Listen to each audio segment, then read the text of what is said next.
СИЗОда камакта жаткандарга шарттар начар, печкаларын алып коюп жатышат дейт. СИЗО эми курорт эмес да. Ошон үчүн СИЗО. Анан печкаларды уруксат жок. Ал жерде акча төлөбөйт светке. Күнү түнү дебей сайып коет, свет кетип атат. Мамлекеттин эсебинен биз төлөйбүз. Мына силердин чөнтөңөрдөн чыга турган акча. Саламатсыздарбы? 4-элдик курултайдын катышуучулары жана урматтуу Садыр Нуркожоевич, биздин өлкөбүздөгү адам укугу ачыктан ачык тебеленип жаткандыгын жана бүгүнкү күндө мыйзамдарыбыздын тандалма болуп, кимдир бирөөгө иштеп, кимдир бирөөлөр үчүн иштебей жаткандыгын ачык айтамын. Бишкек шаарында СИЗО 1де жаткан шектүү жана айыпкер жарандарыбыздын жашоо шарты адам чыдагыс шартта, ачык айтканда кыйноого дуушар болуп жатышат.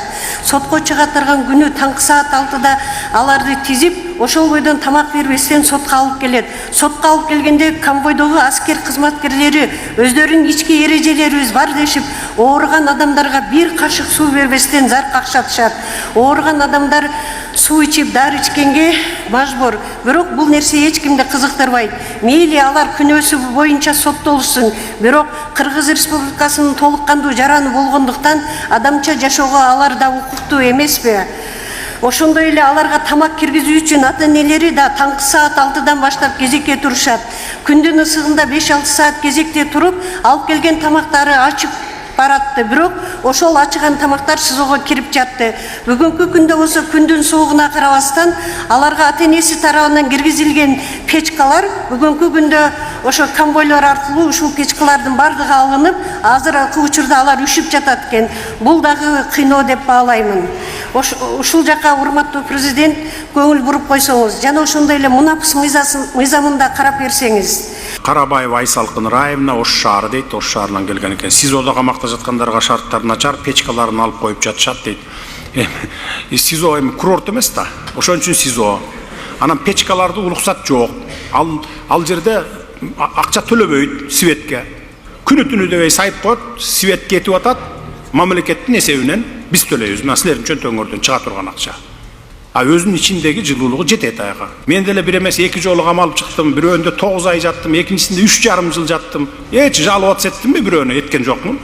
Чыдадым, анткени СИЗО деген СИЗО, түзөтүү колония деген түзөтүү колония. А жерден адамдар түзөлүп чыгат.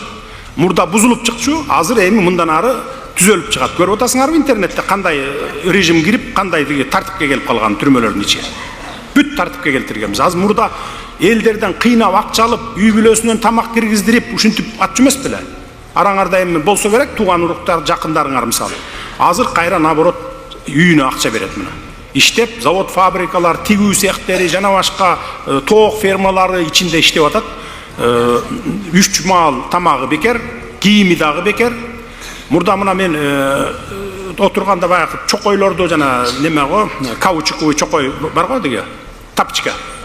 Ошолор жыртылып калганда зым менен бирөө алып кийип жүрчү. Кыштын күнү мына. Зым менен бирөө алып кийип жүргөндөр болчу. Эми эчтекеси жок. Туугандары жардам бербейт, тамак аш бербейт, кийим бербеген балдар бар болчу. Азыр бардыгы бирдей кийим, роба менен, форма менен жүрөт мына. Башынан бутуна чейин зыңкыйган сапожкаларды кышкысын өзүнчө, жайкысын өзүнчө кылып туруп тигип мына берип атабыз мына. Ошон үчүн түзөлүп чыгышат да. Тигүү цехтерин койгонбуз. Эркек аялы дебей ошону үйрөнүп атат. Азыр чыккандан кийин дароо эле ошо тигүү цехтерине барып туруп иштегендей кылабыз. Ассаламу алейкум, Садыр Нуркожоевич жана делегаттар. Мен Кочкор районунан Жумалов Тынчтыкбек Кубанычбекович. Биринчи маселе, Кочкор районуна гемодиализ борборун куруп берүү маселесин чечип берүүнү суранабыз. Жарандар дарылануу үчүн алыскы шаарларга барууга аргасыз болуп, оор материалдык жана моралдык кыйынчылыктарга дуушар болууда.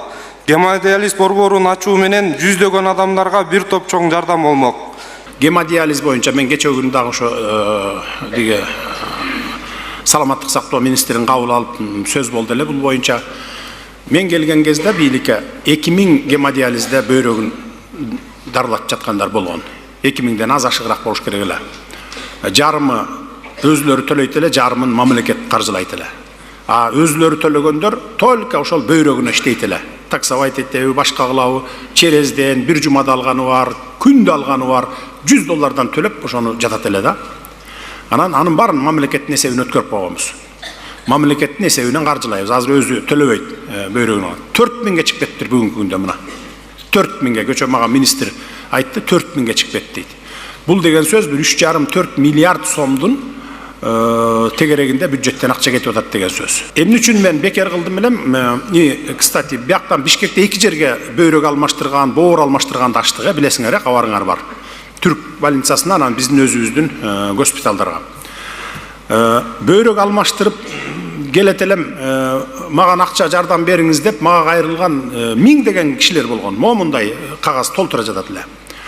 Анан мен ушу 2 жерге 3 жерден бөйрөк алмаштырганга ачалы деп туруп, донорум бар дегендер болду дейм. Донорум бар, бир тууганым бар, эжесиңди ата энем бар, же болбосо балам бар дегендей болду.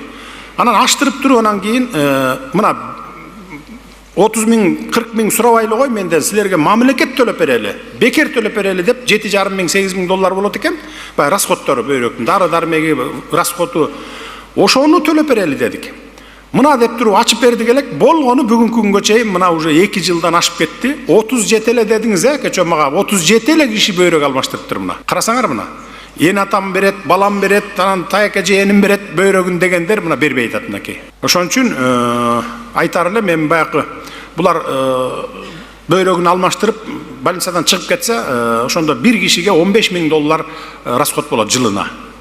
А биз эмне үчүн төлөп беребиз дедик, анткени ошол 15 миңди сактап калат элек да. 7,5 миң берип, 8 миңин, 10 миңин берсек дагы бөйрөгүн алмаштырып берип чыгарып ийсек, аган кеткен расход токтойт да. Туурабы?